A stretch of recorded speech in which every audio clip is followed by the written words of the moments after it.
Yeah, good evening. Good evening, everyone. Wow, what a great crowd. Well, yeah, good evening once again, everyone. And like the announcer said, I'm Steve Koenig, Vice President of Research at Consumer Technology Association. CTA, of course, the owner and producer of CES. And so it's my privilege to be among the first to welcome you to CES 2022. Whether you're here in the seats or watching online, bid you a warm welcome. And the best part about it is, folks, for you lucky people, CES 2022 starts right now. Can we celebrate that? You betcha. You betcha. It starts right now. And you know, it's been a while since we've been together, certainly here in this place in person. So if you'd indulge, I just wanted to basically reaffirm with you that CES is the global stage for innovation. Now, if you were with me for my Trends Talk last year at the All Digital CES, you heard me talk about how in these periods of economic downturn and certainly crises like the pandemic, what we typically see, and this is really riffing off observations from the British economist Christopher Freeman, that innovation tends to accelerate and even bunch up. And as that innovation is unleashed, this is what levels up economies, this is what levels up society and the consumer experience, and just generally makes life better. And we've witnessed an abundance of innovation across this whole season and certainly over the past year. And it's all here waiting for you. And examples are on both screens here and online. Examples of this are all around the show. Just witness for an example, we've got Evo Cargo, the autonomous truck manufacturer from Russia. VinFast is also here in West Hall, Vietnam's first ever vehicle OEM. Innovation from down under in Latin America. We've got semiconductor innovation from the Dutch in the Netherlands with the PMIC, the NAUI PMIC, Power Management Integrated Circuit. If semiconductors are your thing, that's a cool product to check out. And as much as we've seen this robust spirit of innovation, we've also seen a lot of tech investment. So that's a good plug for the 800 plus startups from 19 different countries that are waiting to meet you enthusiastically in Eureka Park, which is going to be incredible. And among them, a contingent from Mexico, as noted here, in Espanol, the product, the Banda Nutámica, if I said that right. Any native Spanish speakers, hopefully I did. I'm from Texas, but Spanish is definitely a second language for me. But in any case, this is a sleep aid apparatus that's worn about the head, promotes sleep. And the most interesting thing, though, is the original design for this product, this Nutámica band, from an 8-year-old boy. So amazing stories of innovation, compelling products, all waiting for you here at CES 2022. And we're so excited to have you here with us for the event. So we got a lot to talk about. And generally speaking, we're going to cover off on a number of these areas, one by one, going through a lot of the different trends, just essentially to equip you for really perspective and context, I think is what it boils down to with these trends talks. We see a lot of individual products, we ask a bunch of questions, but I think all of us are looking for perspective, and that's really my goal tonight, is to share with you our perspective, really what we see through the lens of our research at CTA, and just, again, equip you for your time out on the show floor or online at the virtual show and all the activities that are happening there. So let's get started. Let's take a look at tech demand. Now, I think you'd agree, we've talked a lot across this season about the historic highs of consumer demand for technology around the world, category by category, hitting sales records of retail sales and so forth. And these data from our research partner GfK bear testimony to that. Looking back last year across the first 3 quarters, year-over-year quarterly growth documented here in different places around the world by GfK. And of course, those hitting some historic highs, and we know about this. And of course, as we move into Q3, as noted here in green, that growth starting to taper a little bit.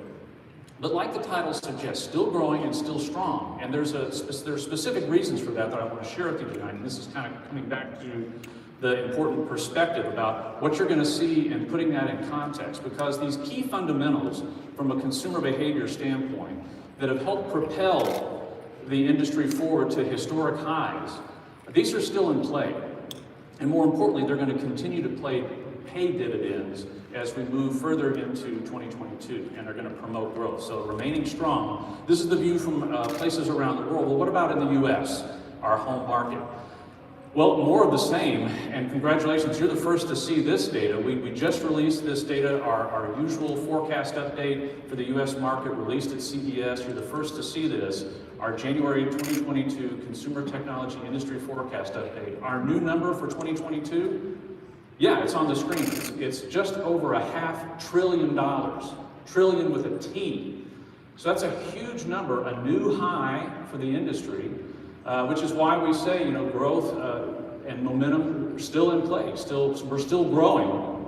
And again, this has everything to do. How are we going to hit this over $500 billion number here in the U.S. market, which is a combination of consumer tech spending on, yes, hardware in blue, but also in orange, software and services.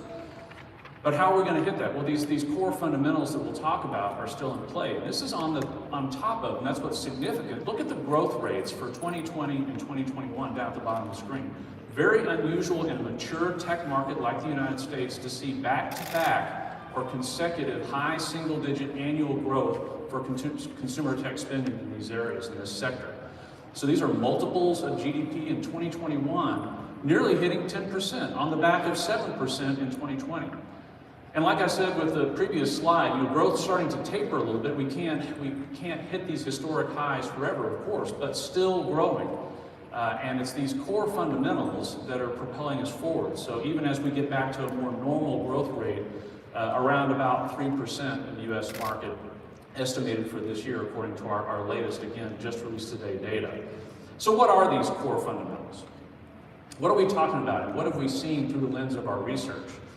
Well, there are three of them that I want to talk through with you today, and this is stuff that you can jot down because all these things, like I said, are going to be paying dividends as we move into the new year and are going to support the growth that we're forecasting, at least for the US market, and I think also around the world as well. And the first thing is this, is that in this season, consumers have been going about leveling up their tech.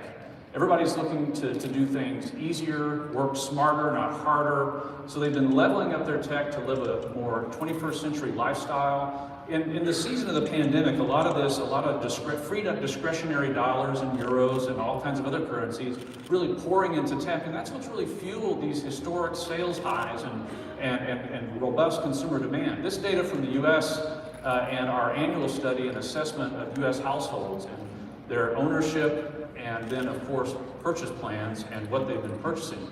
A lot of data here, so let me unpack this really briefly. The growth rates are in blue. These are the fastest growing products over the past year. But what's even more important is just simply the list of products themselves. The list of products themselves, which you see smart over and over and over. That's why a more 21st century lifestyle, smart appliances, smart light bulbs, smart doorbells. We also get a quotient for staying fit with connected fitness equipment. Again, leveling up their tech, but not just a US thing. Also, we see the same exact thing when we conducted research last October in Europe, across these 3 European countries, the UK, Netherlands, and France.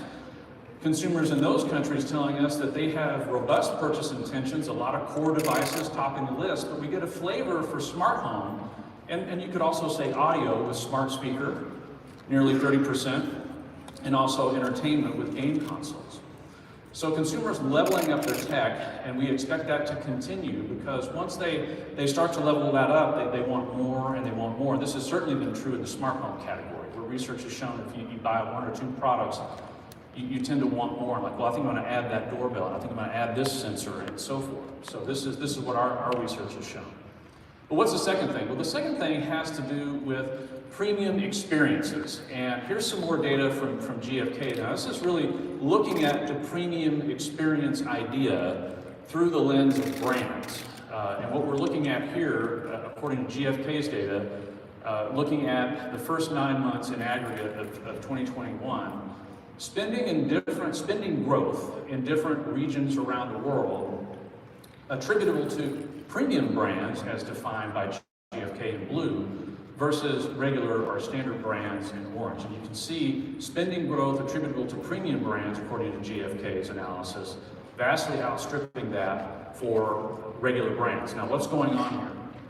Well, again, this is one view of this, but I think generally speaking, this is a trend that has been simmering for the better part of 10 years. This idea that consumers, and think about your own personal experience. Anybody want an okay experience, or do you want a great experience? So brands is one way to look at this. I think there are a lot of brands that we don't know a lot about that have some great experiences. So I would underscore the experience. We're looking for premium experiences, great experiences, and yeah, in some cases, maybe we're willing to open our wallets a little bit wider to get that. And we can, as I said, this trend has been simmering for the better part of 10 years, but I think has really started to come to a boil in this season, where consumers are really looking for that premium experience and willing to maybe pay a little bit more and so forth. So we say tech and durables on the road to premium, because this is definitely something to watch. Like I said, it's been simmering for the better part of a decade, moving progressively to more premium experiences and people looking to that and willing to, I'm going to step up to that. And you think back several years, like Beats headphones as one example, or maybe a little bit less further back, like with the Nintendo Switch. And then maybe nowadays it's different wireless, true wireless earbuds. These are the things that people want, and they're willing to pay, and they're adopting these, as we saw from some of the U.S. data, more and more of these things, because that's what they want. They want a 21st century lifestyle. Okay, well, let's go ahead and take a look at the third thing, and that's where we talk about services. Now, services have become really important to the industry, but I would say important in all caps to consumers. And think about your own experience. And our lives are increasingly defined by technology. And technology itself is increasingly defined by what? By software, and by extension, services. In the industry today, and certainly from a consumer point of view, attached services, not just a simple dumb device, it needs to be connected, but it also needs to be connected with some kind of a service. And we can think of a lot of different categories today that are emerging and rising in terms of sales volume and consumer interest, like connected fitness. Think about brands like Peloton and Hydro that is here. You get the whole package. You get a piece of connected fitness equipment, and then you get the online classes and these kinds of things. So again, this also kind of riffs off the second thing, a premium experience. I'm not just buying, in the case of Hydro, a rowing machine. I'm buying a rowing machine that's connected in a whole class. I can be rowing right along with people and competing. These kind of premium experiences. You see what I'm saying? I see some heads nodding. But in any case, the consumer's zeal and enthusiasm for services is illustrated by some of these latest global subscriber numbers for many of the popular streaming video services. Now, the numbers for Netflix and Prime Video are impressive, but I'm most impressed with the numbers for Disney Plus. I remind you, Disney Plus launched just over 2 years ago in November 2019. Now, we all know that content is king, and I think that may have something to do with Disney Plus's success. I'm a Star Wars geek, and so that's one of the reasons. Are there any Star Wars geeks in the audience? Can I get an amen for that, right?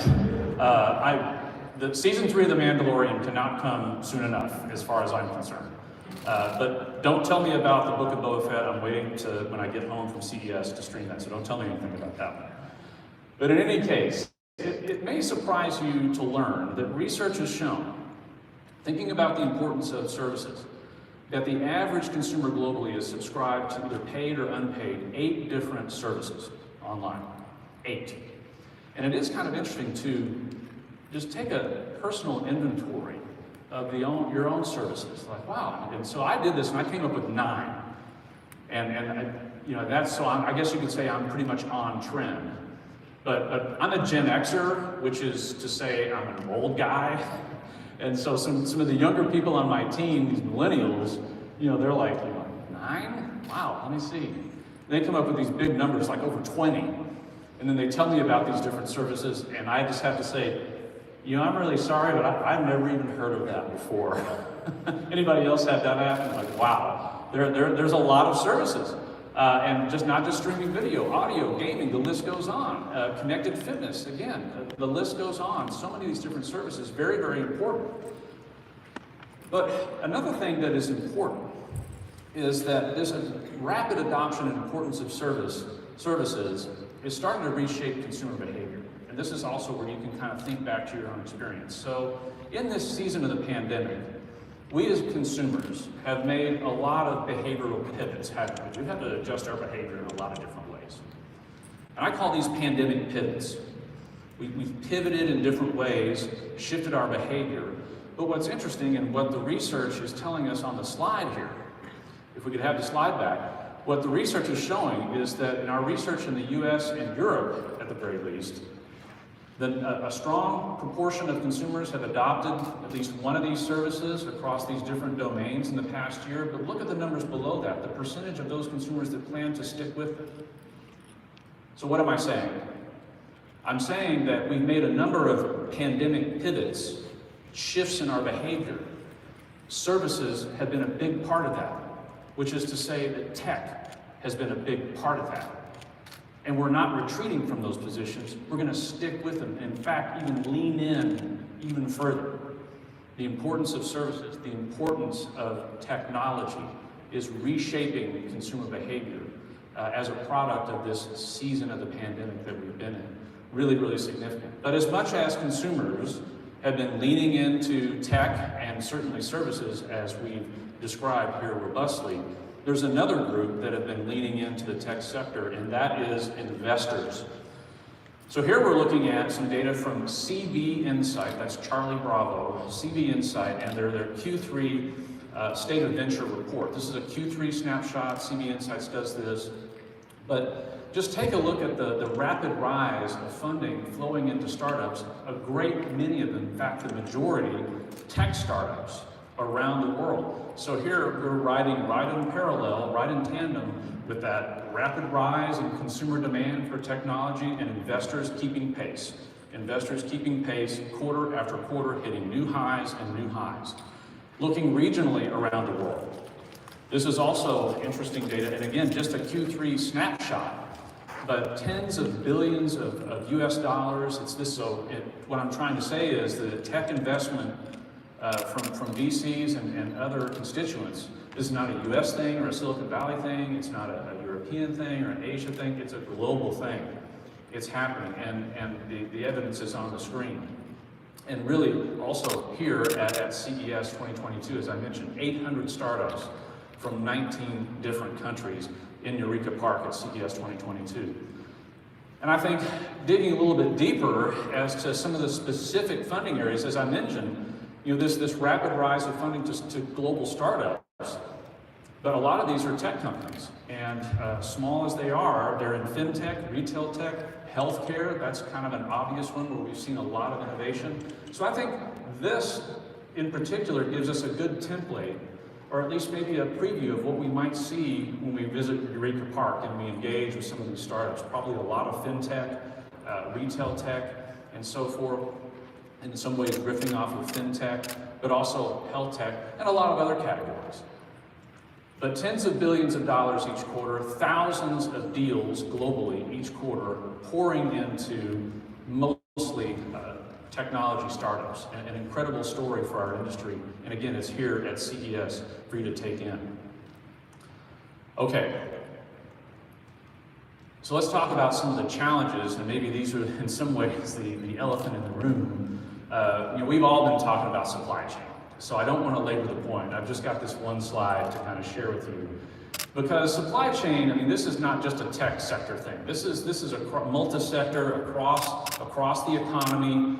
Everyone is dealing with supply chain issues, from the consumer electronics superstore to the smallest grocery retailer. Everybody's dealing with supply chain issues, and a lot of experts, as you've probably read and maybe even written yourselves, no one is saying that this is going to unwind and unravel anytime soon. This is going to be with us, but at least some of these shipping costs are coming down, which is good news certainly for small and medium-sized businesses, and that's whether they're in the tech sector or elsewhere. So this is good news, but yeah, it has been something that there's been a lot of friction remaining at U.S. ports and other ports around the world, waiting, container ships waiting for a berth, such as Long Beach. Those counts just continue to rise, it seems. But they will come down, but it is the point being, it will take probably the better part of 2022 before we start to unravel some of this. But there's another issue that I think will come into play in your conversations with brands across CES as you're out there covering the show and talking. Yeah, supply chain is one of them, but one that is uniquely technology is the chip shortage. And this is what a chip shortage looks like. So this is obviously an aerial view of the parking area at the Motor Speedway in the US state of Kentucky. And these are not race fans, it is not race day, but no, these are all pickups waiting for chips. They're all waiting for chips. And just notice how every conceivable parking space is taken up.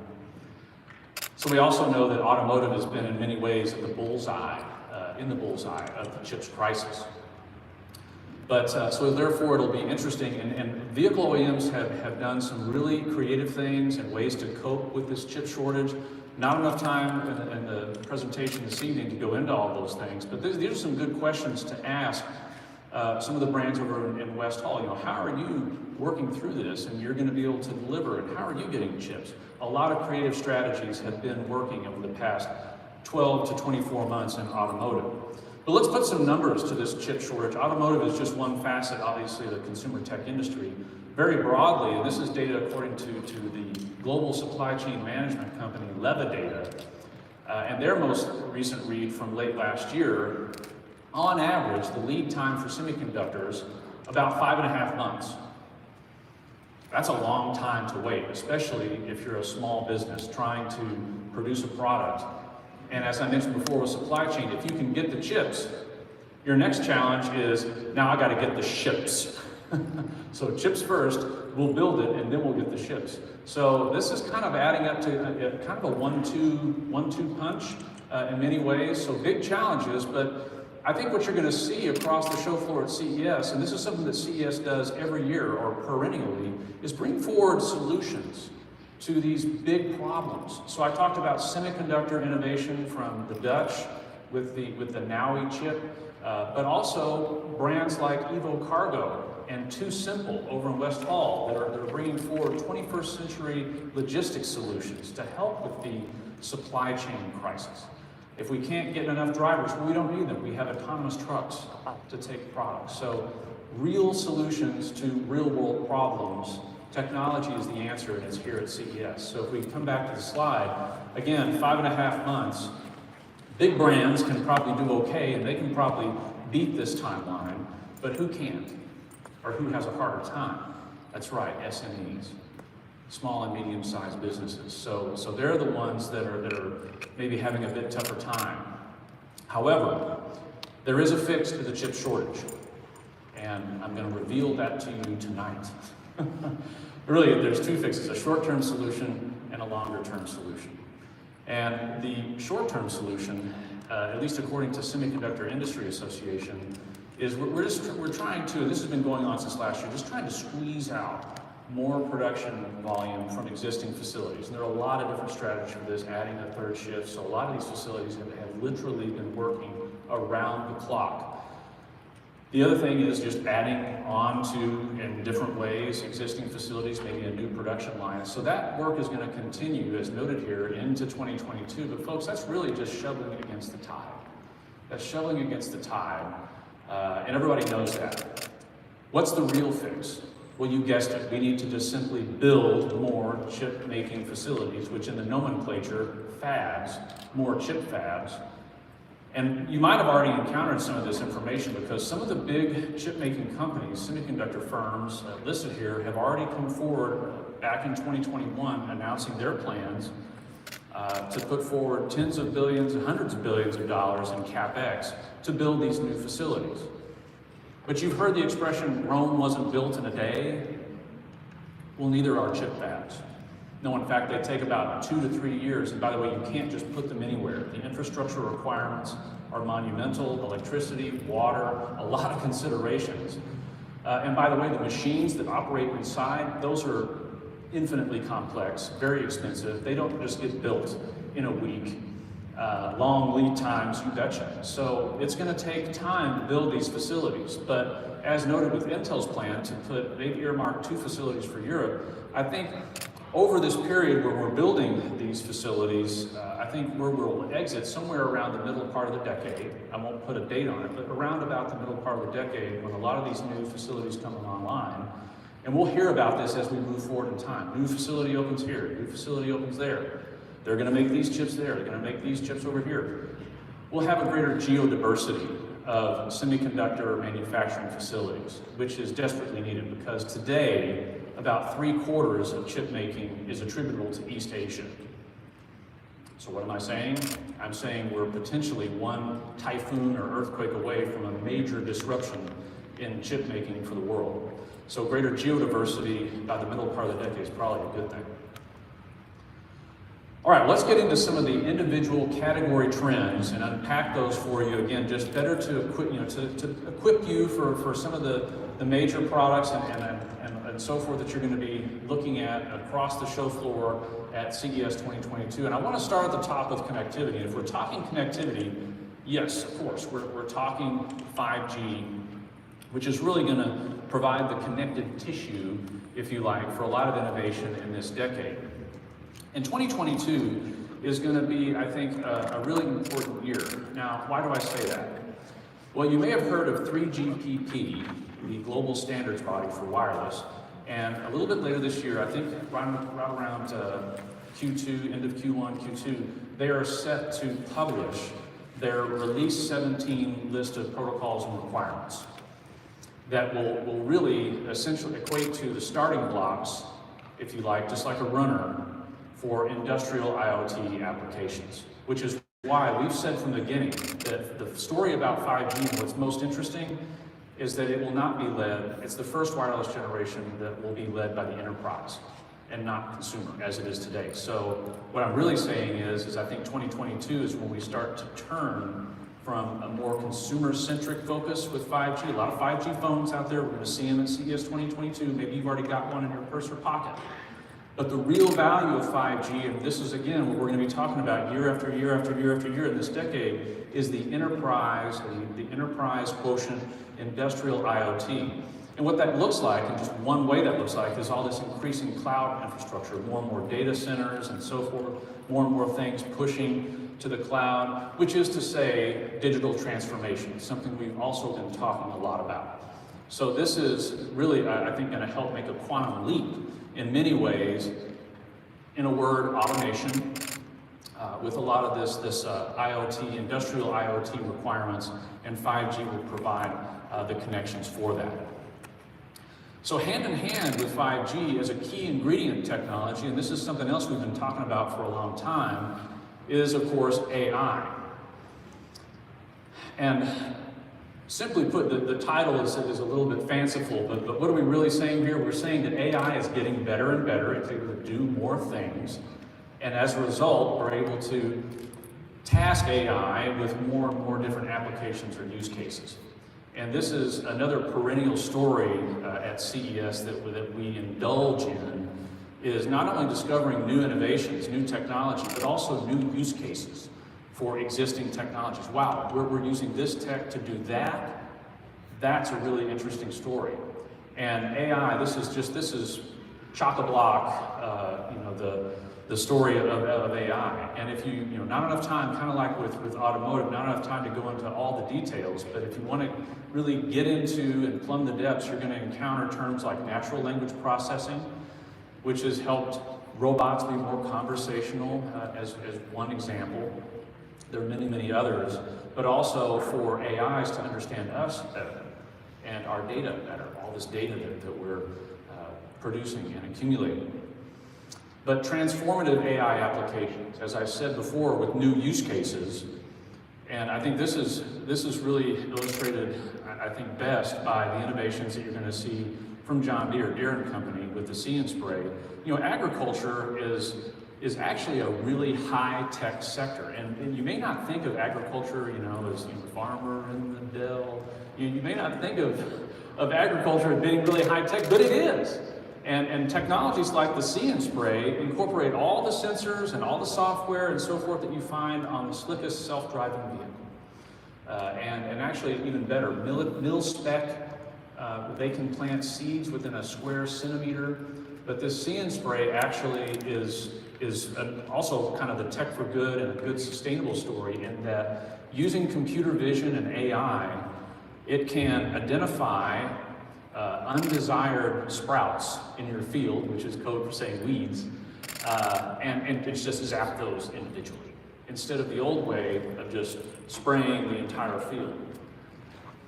So what I'm saying is we're using less herbicide, that saves costs to the farmer, which reduces food costs, improves the farmer's profitability, but is also better for the planet. So AI, part of this story, the sustainable story, tech for good, lots and lots of examples. And that's just the beginning in agriculture. Kind of the other side of that coin is all the innovation in food technology.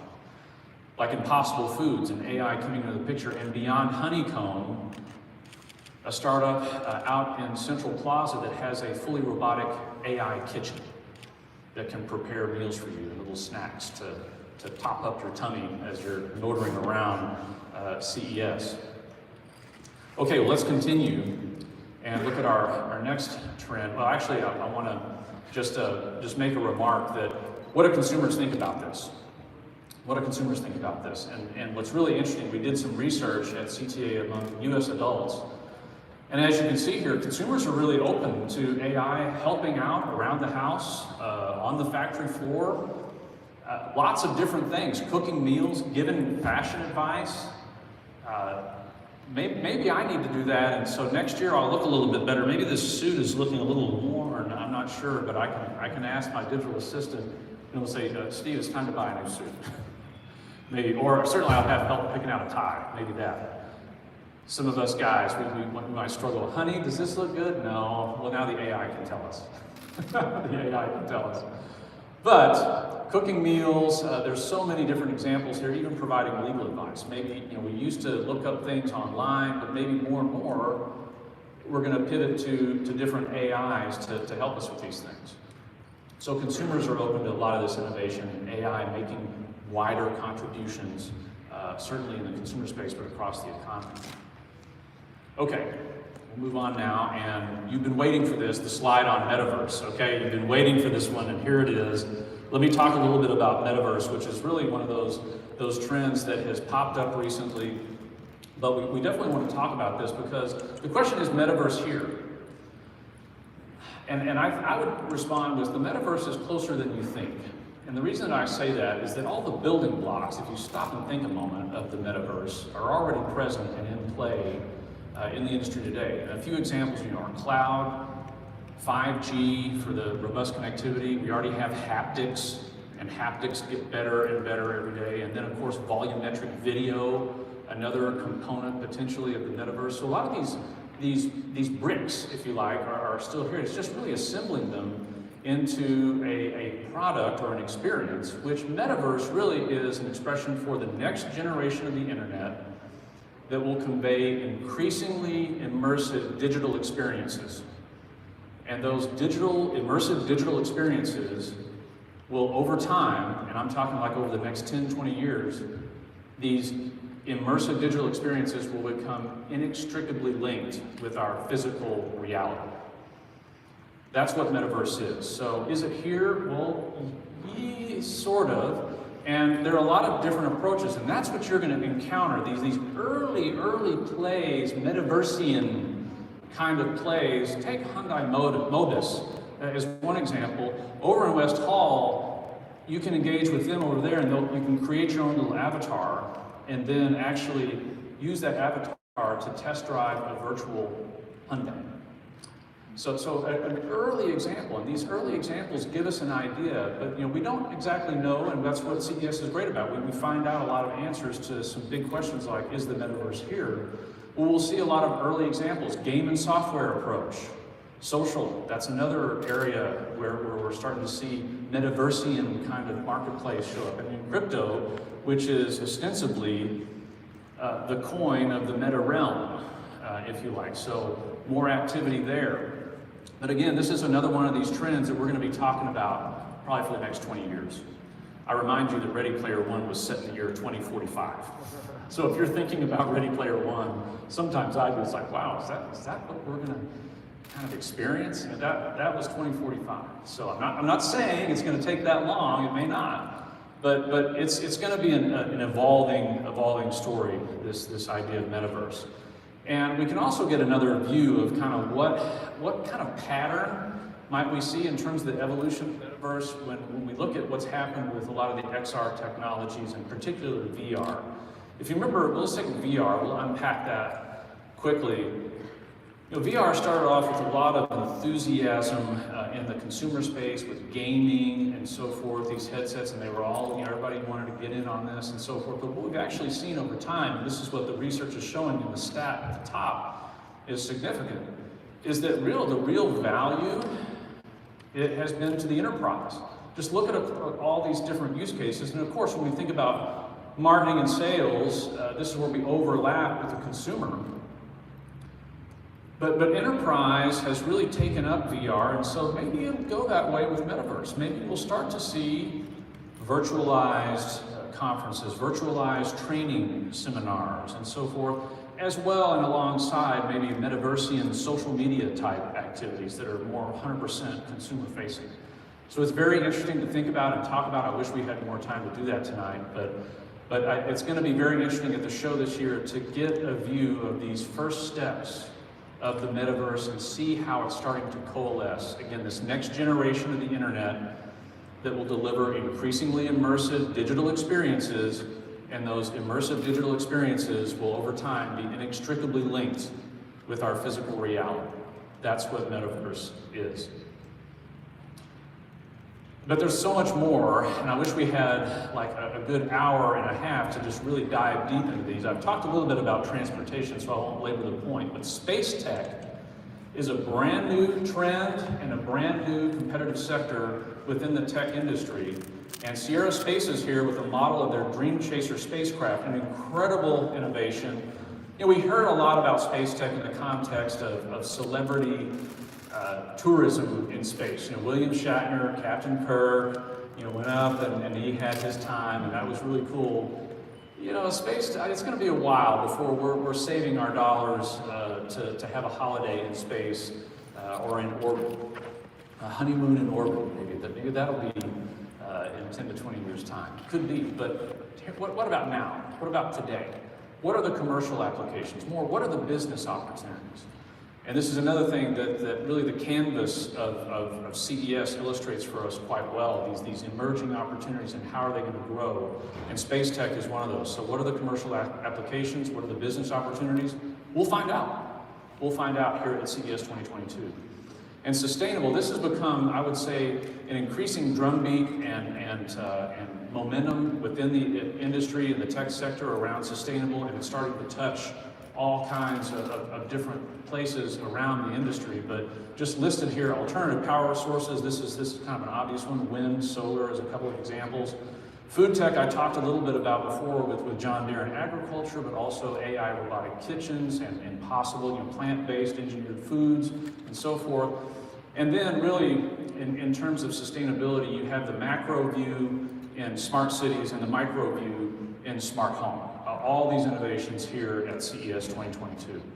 In digital health, this is certainly, and I would put at the salient of innovation in this season of the pandemic for obvious reasons. A lot of these things are going to be in play. Let's talk a little bit more about digital health. And it's true, as the title says, empowering consumers. And this has been an ongoing saga in this genre, and it just keeps getting better. And like I said before, at the top of the talk, accelerating innovation in seasons of disruption like with the pandemic that bunch up. And that is certainly true when it comes to digital health.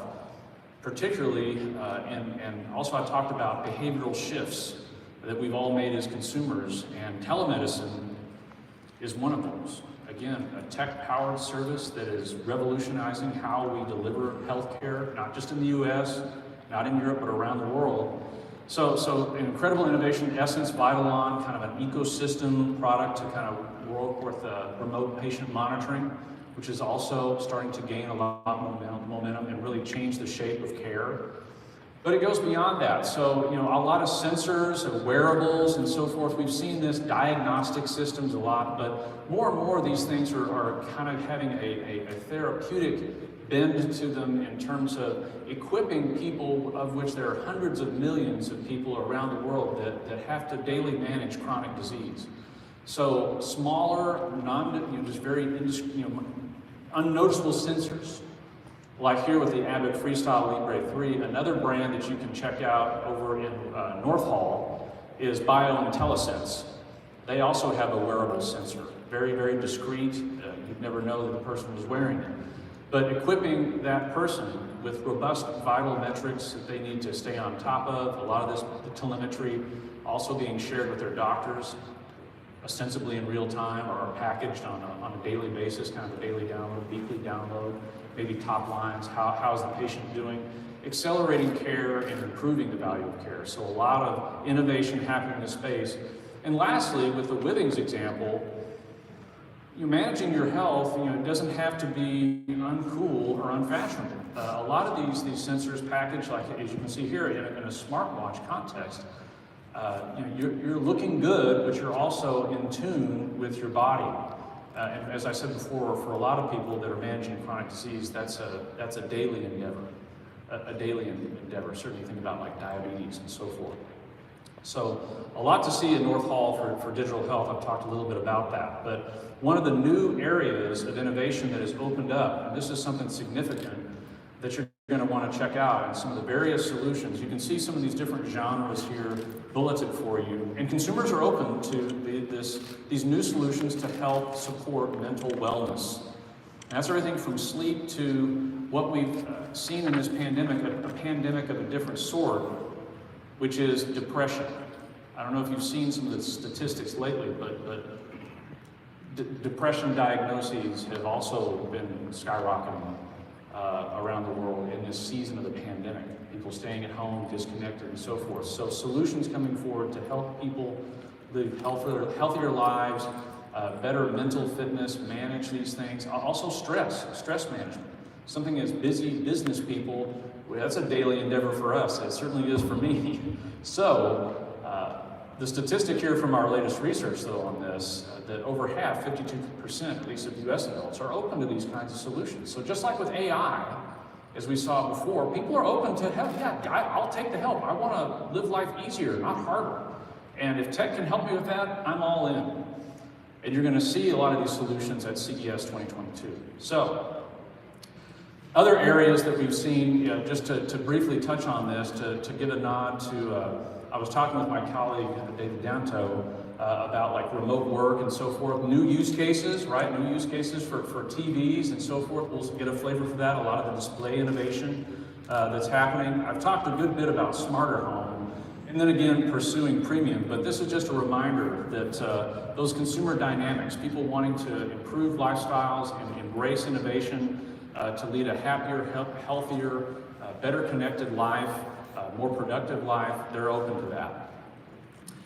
And also, part of that home makeover is the Home Health Hub. This is just another undercurrent trend, kind of riffing off smart home, but really also encompassing a lot of different health trends and smart home trends, really combining in this Home Health Hub, whether it's monitoring and telemedicine at home, or also these connected fitness equipment like the Hydro Rower illustrated here. And our data, as you can see here at the bottom of the slide, this is an emerging market opportunity that's rapidly gaining momentum. And when we think about brands like Hydro, Peloton, and a host of others, you can see that. And maybe some of you have already adopted some of these. Anybody ride a Peloton bike or doing that? I see a few hands, absolutely. So there you go. And lastly, let me just touch back on transportation, all the things that we're going to see at West Hall. Really the future of mobility, maybe a little bit cliched at this stage, but there's so much underneath that. Let me unpack it. We've talked about electric vehicles, all kinds of electric vehicles. Fisker is another EV brand that you'll see in West Hall. Smart mobility really speaks to the sensor innovation that we've seen, in particular LiDAR. Luminar was one of our CES Innovation Award honorees, and LiDAR used to be a really expensive sensor for perception of self-driving vehicles and advanced driver assistance systems. Not so much anymore. A lot of innovation in LiDAR, if you're into sensors, and that's kind of what you're looking to cover, tons of innovation to improve perception and lower cost. I talked before about 21st century logistics, and this is another area of key innovation, solving supply chain problems, a solution there, next mile solutions, last mile, e-bikes, scooters, and their kin. And most interestingly, looking towards probably from a business model standpoint and a reality overhead, urban air mobility. And ASCA is here in West Hall with their eVTOL 3, electric vertical takeoff and landing. So much to see just under the category umbrella of mobility. From the smallest e-bike to a flying car, it's all waiting for you in West Hall. And folks, that concludes my remarks, and I hope you've enjoyed this overview of trends. I hope that it's equipped you for what you're going to see at CES. I wish you much success in the new year, and thanks again for joining us here in Las Vegas for CES 2022. Thank you.